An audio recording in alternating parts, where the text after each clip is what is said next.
정실 홍실 엮어서 문이 도곱게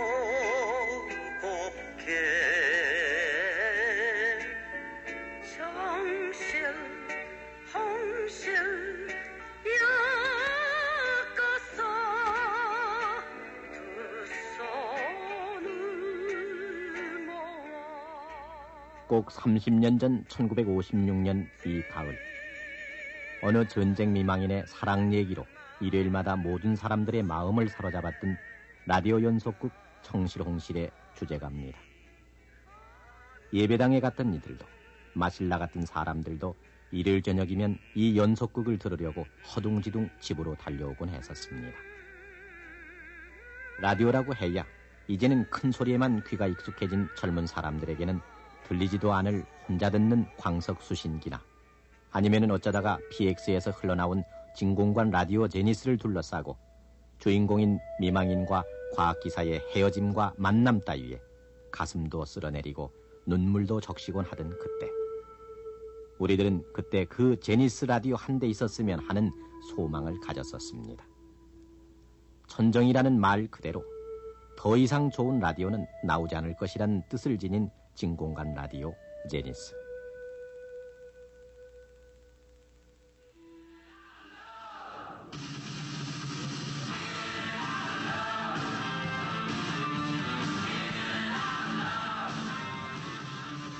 그런 소망 대신에 마이클 잭슨이니 신디 로퍼니 하는 우상을 들어앉힌 우리의 젊은이들, 오디오 컴포넌트와 워크맨이니 하는 것들에 하루 종일 매달려 사는 오늘의 저 아이들에게 광석 수신기와 제니스 라디오는 옛말 사전에 부존재 명사로만 남아있을 뿐, 더더욱 소리통 망가진다라고 라디오 근처엔 얼씬도 못하게 했던 그때의 사연은 박물관의 박제처럼 색바랜 노래가 돼가고 있습니다.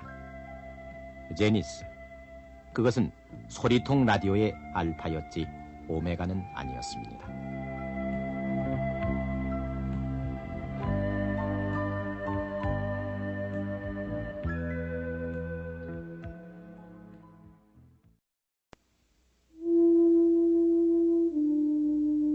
지붕 위로 솟은 장대 안테나, 1960년대까지 듬성듬성 우리네 초라한 스카이라인을 이루었던 이 장대 안테나나 거미줄 안테나는 마치 요즘 자동차 앞뒤에 요란스레 달고 다니는 안테나처럼 부의 표상이었습니다.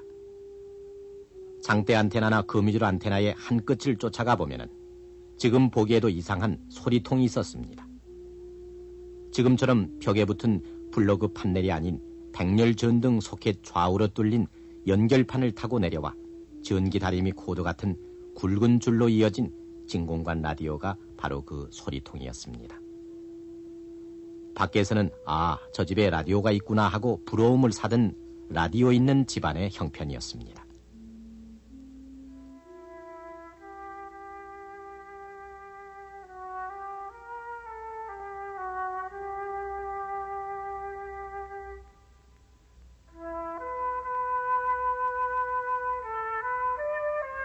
(1956년) 어느 시골 학교의 제적부입니다. 그때 가정환경조사서를 써가던 날이면은 아이들은 학교 가다 말고 논둑에 앉아 괜스레 잡풀만 끊어대곤 했었습니다. 써봐야 남의 집에 부쳐먹던 논몇마지기와 반몇되기가 고작인데, 어쩌다 가물에 콩나듯 라디오라고 써놓은 짝을 만나면은 아이의 절망은 금세 서름으로 변하곤 했습니다. 지금 우리들 중년의 어릴 적의 그 모습은 제적부라 부르던 그때 학적부에 사라지지 않는 우두 자국처럼 아직도 남아있습니다.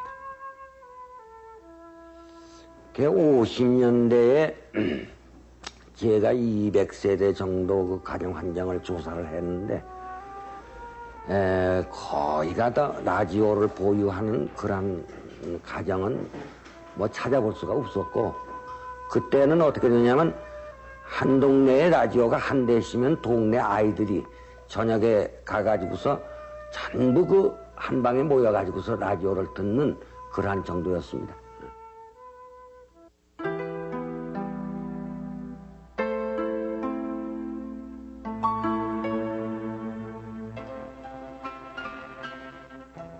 해방, 그 뜨거웠던 여름의 환희를 전해준 것은 바로 소리통이었습니다. 深く世界の体制と帝国の現状とに鑑み非常の措置をもって自局を 그러나 그 환희의 소리를 직접 들을 수 있었던 사람은 그닥 많지 않았습니다. 라디오는 있는 집에나 있던 귀중품이었기 때문에 일본 항복의 소리는 사람을 건네서야 들을 수 있었습니다. 그나마 수신기는 라디오라고 부르기에는 낯간지러운 광석 라디오가 대부분이었습니다. 주파수를 찾는 실날 같은 코일덩이와 떠도는 전파를 잡는 광석이 고장인 이 광석 라디오는 나팔도 없어서 귀마개 같이 생긴 원시적인 레시바로 혼자만 듣게 돼 있었습니다.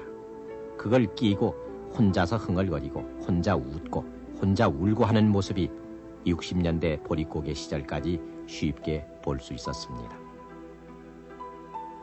광석식 수신기라고 그래가지고 이제 전지도 필요 없는 광석 한 개 가지고 레시바로 겨우 귀에 개미소리만큼 들어올 수 있는 이제 그런 수신기가 있었어요.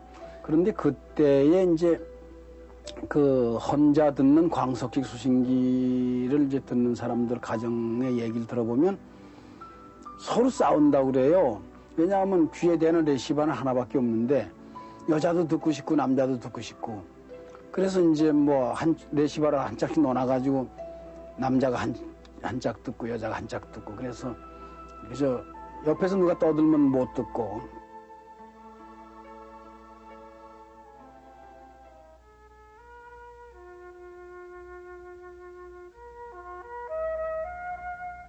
소리통으로 불리던 진공관 라디오는 해방 후 일본인들이 버리고 간 것이나 전쟁통에 미군들에게서 흘러나온 것 등 해서 도시에서는 심심찮게 볼 수 있었으나 농촌에서는 귀한 것이었습니다. 논마지기 꾀나 붙이던 집 아니면은 좋은 값을 쳐받던 담배밭 가진 농가에서나 볼 수 있었습니다. 지금은 그렇게 믿을 사람은 아무도 없지만은 농촌 사람들 가운데는 그 조그만 상자 속에 소리를 내는 요술장이가 들어있다고 믿고 있는 사람들이 꽤 있었습니다. 그래서 집안 어른들만 그 소리통을 가까이 할 수 있었고 신주단지 모시듯 해서 아이들이 가까이 갈라치면은 소리통 망가진다 나가서 놀아라는 어른들 호통이 어김없이 뒤따랐습니다. 그 호통에 놀란 아이들은 마루 밑에 숨어들어 그 이상한 소리통에서 나던 소리를 훔쳐듣곤 했습니다.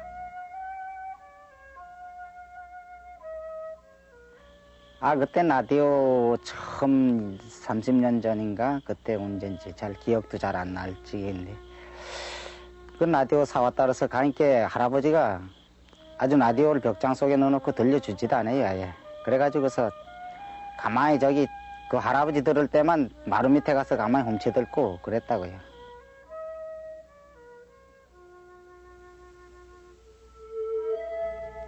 먹고 입는 것은 여전히 힘들었고 우리들에겐 라디오는 차라리 사치품이었습니다.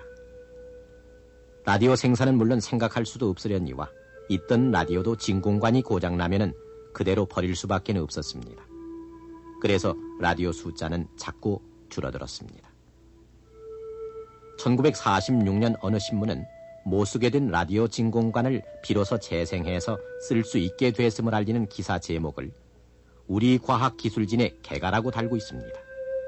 그 기사 제목대로 우리 과학 기술진의 개가였음을 분명하나 우리 과학은 슬프게도 고작 그 수준을 넘어설 수가 없었습니다.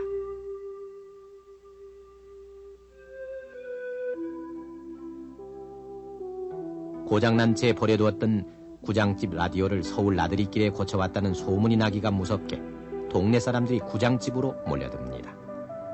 대청마루에 둘러앉아 라디오를 듣는 노인네들. 표정은 영락없는 어린아이들입니다.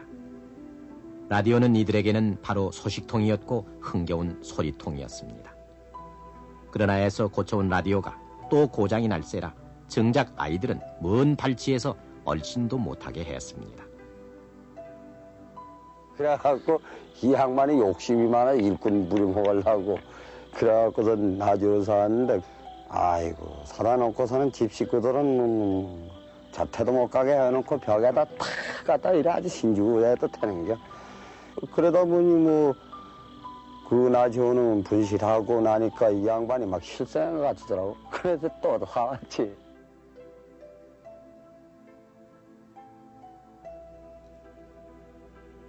사람들이 소식과 소리의 갈증을 더해갈 무렵 우리 생활의 진공관 재생기술 같은 또 하나의 개가가 이루어집니다.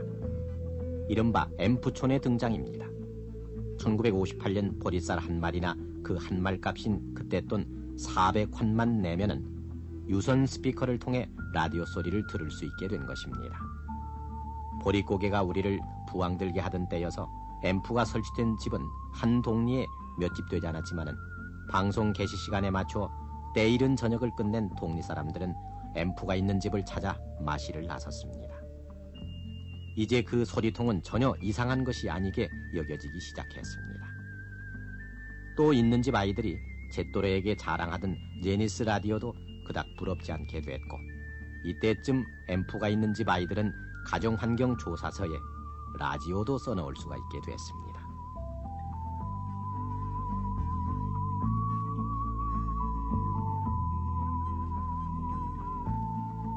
1959년 아무라든 50년대 끝이 보일 무렵 우리 과학기술진은 더할 나위 없는 커다란 개가를 또 이룩합니다. 국산 진공관 라디오가 처음으로 생산을 시작했고 뒤이어 60년에는 트랜지스터 라디오가 등장한 것입니다.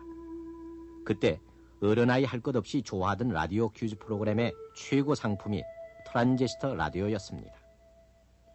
세상이 갑자기 밝아진 듯 트랜지스터 라디오에 크기가 그만한 배터리를 고무줄로 칭칭 묶어놓고 소리를 들으며 웃고 울고 또 농어촌의 라디오 보내기 운동도 수다스레히 벌여가며 라디오는 우리들 생활에서 빼놓을 수 없는 총화로 모습을 뽐내기 시작했습니다. 그때가 1960년대 초, 불과 20여 년 전의 일입니다.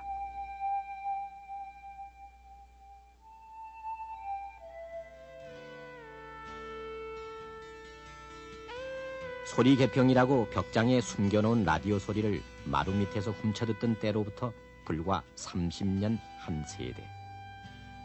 앰프며 라디오까지 모두 합쳐 5집에 한 대꼴로 있던 라디오. 지금은 정확히 몇 대가 있는지 파악조차 불가능하고 할 필요가 없게 된 소리통 라디오.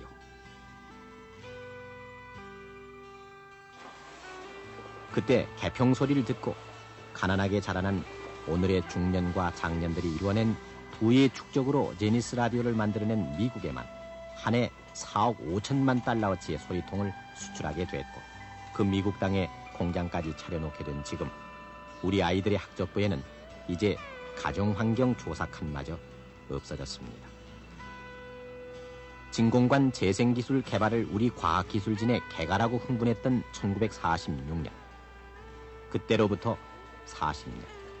이제 우리는 새끼 손톱 크기의 절반밖에 안 되는 칩 속에 60만 개의 트랜지스터가 집적된 256K D램이라는 반도체를 생산하는 최첨단 산업국가의 면모를 갖추게 됐습니다. 지금으로부터 27년 전인 1959년도에 순수한 우리 기술진에 의해서 국산 라디오 1호가 생산이 됐습니다.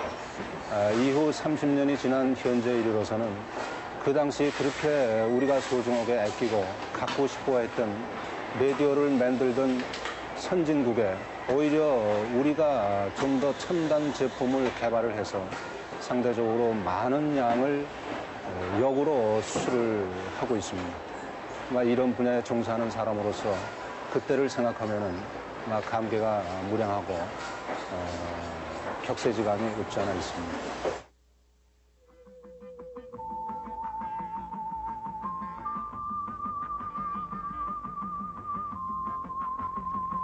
허리춤에 노래를 차고 롤러 스케이팅을 즐기는 저 아이들은 아마 저희들의 아버지도 롤러 스케이트를 지치며 어른으로 커온 것으로 생각할는지 모릅니다.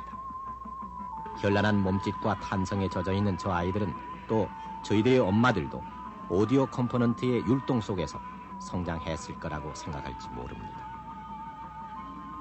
우리들의 이 풍요의 오늘이 이제는 박물관의 박제처럼 앙상하게 남아있는 광석 라디오나 진공관 라디오 같은 이상한 소리통의 골동품 같은 얘기로부터 시작되었음을 알 수 있는 아이들은 쉬 찾을 수가 없습니다.